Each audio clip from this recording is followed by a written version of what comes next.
Menteri Luar Negeri Rusia Sergei Lavrov mengunjungi Mongolia dan bertemu para pemimpin negara tersebut pada Selasa, 5 Juli 2022 kemarin. Lavrov berkunjung ke Mongolia sebagai bagian dari safarinya ke Asia untuk mencari dukungan di tengah isolasi politik yang dialami Moskwa dari negara-negara barat atas invasi ke Ukraina.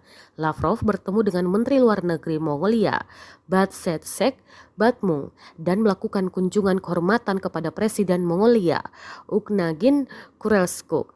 Mongolia adalah negara yang terkurung daratan dan terjepit di antara Rusia dan China sebagaimana dilansir dari AP. Negara tersebut terus berusaha untuk mempertahankan hubungan persahabatan dengan Moskwa dan Beijing sambil memupuk hubungan dekat dengan Amerika Serikat. Media pemerintah Mongolia dan Rusia tidak memberikan rincian diskusi khusus tentang konflik Ukraina dalam kunjungan Lavrov.